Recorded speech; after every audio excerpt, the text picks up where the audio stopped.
Hello everybody, ChazX here, and welcome to a brand new series, Adventurous Realms. Now before I talk about this park and what I've done so far, I want to do a quick intro to this series as a whole.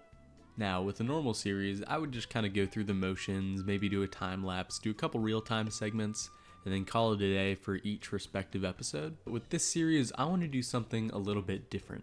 Instead of having it be, each episode I build a specific thing, I figured it would be interesting if each episode of this series focuses on me learning something new and teaching you what I've learned. Because over the past couple months, years even, I realized that I have a lot to learn about this game as well.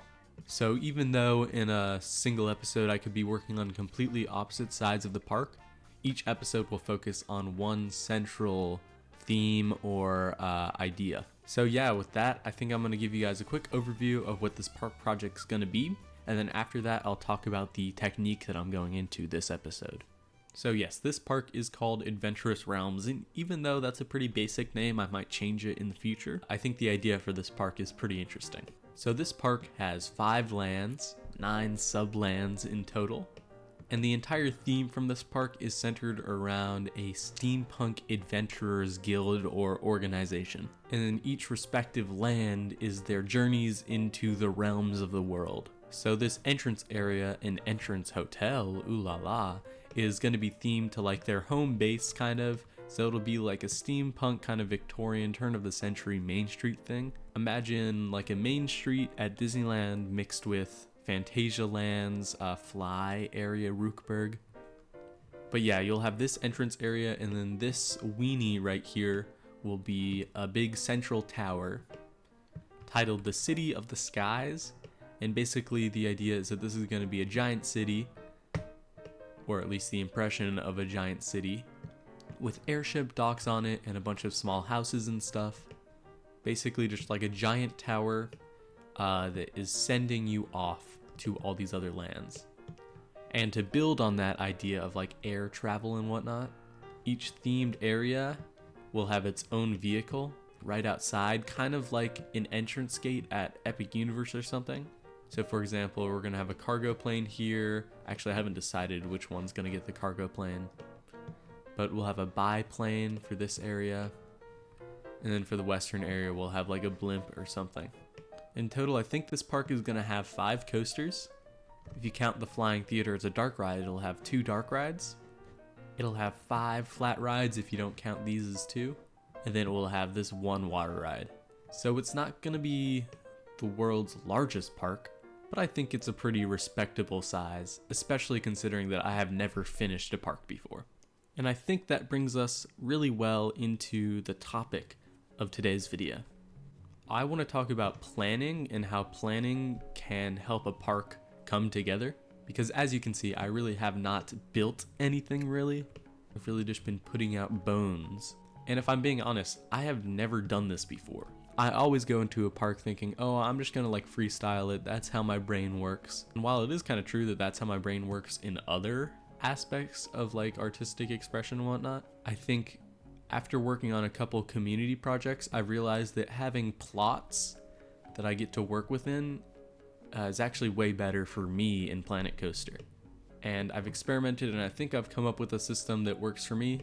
So today I just kind of wanted to share that plotting system for you guys and talk a little bit about the benefits that I've found from this and some of the benefits that I think you guys could find from this. So the central idea for this kind of building process is that you're going to give yourself a plot.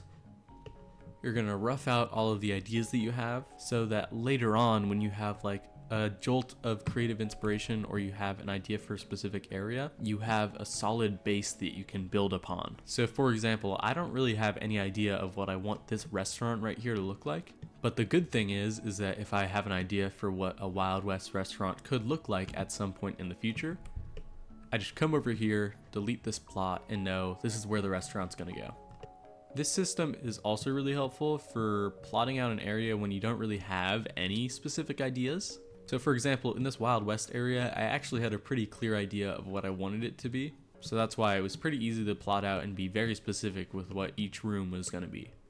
But for this pirate area, Seafair Isles, I honestly had no clue what it was going to be. So I just started placing walls and stuff down, and eventually I just came up with the idea of having a pirate fort up here and then having like an island town down here. And I wouldn't have had that idea if it wasn't for this system of just placing random stuff down and seeing what works. And obviously this plotting system isn't necessarily a revelation of any sort. People have been doing this for things like community parks and even individual parks since Planet Coaster 1 came out. But as someone who's always thought of themselves as a free-form builder, just now finding this to be better for them, I did just kind of want to share it and also encourage other people who think they're free-form builders but have never finished a park to try a system like this out. Now that's like the basics of the system, but I do kind of want to talk about some of the specifics that I've come up with. Now again, I'm sure people have done something like this before, but a build key is very helpful for a project like this. What this essentially means is that instead of just using one wall type just to represent everything, I use a different wall type to represent different areas or different types of services. So for example, even though I'm going to have admin in every themed area, I'm just going to use red to represent admin, so like behind the scenes, stuff like that. Same thing goes for the border. I've kind of deleted the border at this point in the project. Only a couple things are left around just because I need to expand outside of my original plans.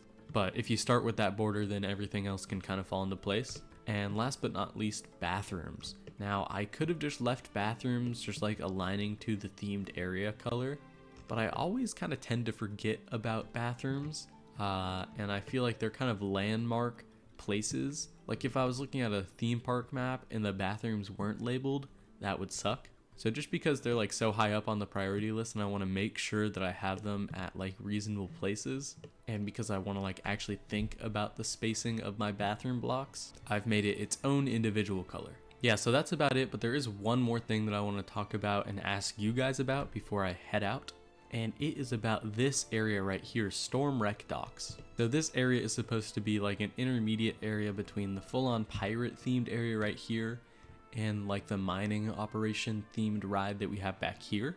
This entire back half of the western area is just going to be loosely themed to a mining operation, and honestly this entire area just feels a little bit weird to me.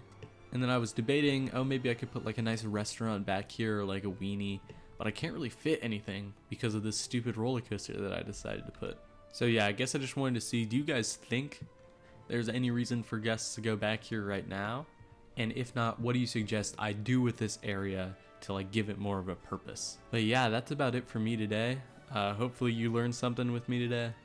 And hopefully if you guys like the system, you can start plotting out your parks with it in the future. That's about it for me though, so peace out.